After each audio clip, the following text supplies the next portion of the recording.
you. I love you, man. Appreciate it, man. Now, here's my question. You say you went to this coaches academy and you're currently involved with that, man. I would love to know two things that you take away from that I can add to my bag and that these other coaches can add to their bag as well. Because I think obviously that's some next level stuff. But I would just like two takeaways that you have that you think that you could share with us that we can add to our portfolio. I'm in my pen. I'm with you on that one. That's a good question, Woody. So one of the biggest things that I learned and I thought made sense, especially with a lot of analytics, is that, when you're doing a scout report, say, you have a team, whatever. And when you're doing a scout report, to kind of really get the best feel for that team, you want to scout the 4 best teams that they played that year.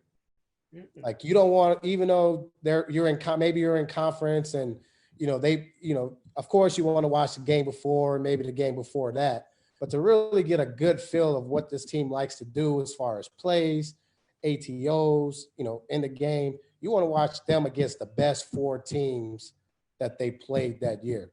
Because that gives you, that's where the level that they need to be. So they had to play at an extreme level, one, to either be able to compete or win that game or anything. So playing against them, they got to bring out all the stops. They got to bring out whatever they need to bring during that game to give themselves a chance to win. So when you're doing a scout report, obviously, again, you still want to watch the game before, you want to watch the games that you played, kind of take notes and see if there's any trends and things that they like to do.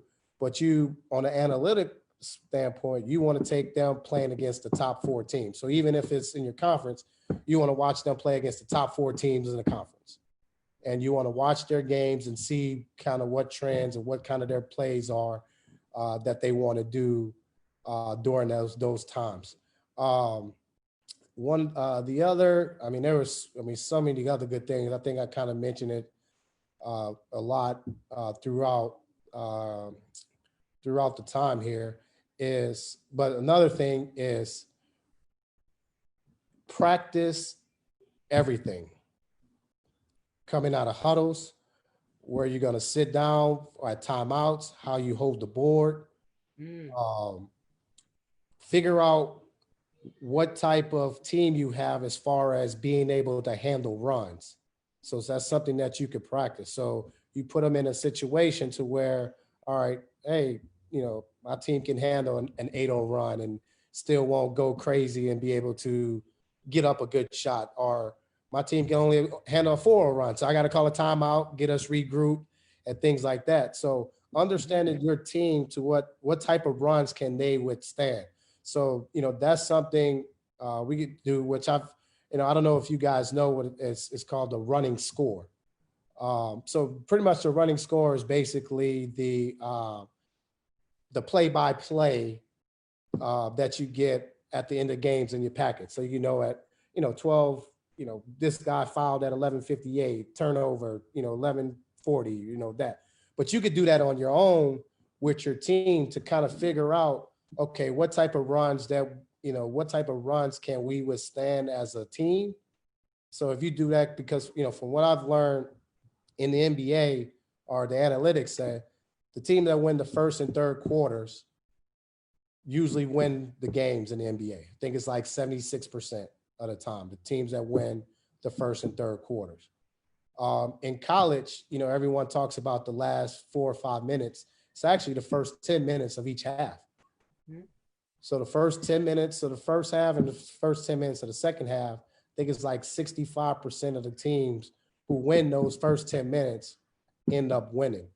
So understanding the runs that your team can have, and the running score is pretty much simple. You just, 2 points here, this guy, and then if you want, you could get more, because obviously it's during the game. So as an assistant coach, timeout comes, you're like, hey, coach, and he may not already know that, but for you, one, to have it on a piece of paper, two, that way you can file it to where now you could go back on your Rolodex and be like, okay, this game, and we didn't do good on the 8-0 run.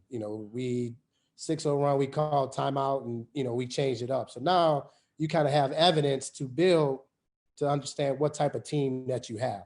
So I would say practice those things, practice, being, and everybody does game situations, but I think, you know, being able to practice everything, even the little thing as far as where you sit at, you know, in a timeout, because those seconds matter. You know, if I'm coming in trying to do a play and I got this guy grabbing water here and then running across my face and this guy moving here, things like that, you want to have it to however you want to do it to where, you know, okay, my point guard's here, my wings here, my bigs are here, or however it is, to where now you know who you're talking to and where everyone's at. And that just being organized and then those guys know. So then you also, wherever you want the guys sitting at are standing behind you, or, you know, if you want where your coaches are going to be at, you know. So having all that, I think that one goes into building the culture. And, you know, I think it helps you keep you organized, but it's helping you find like all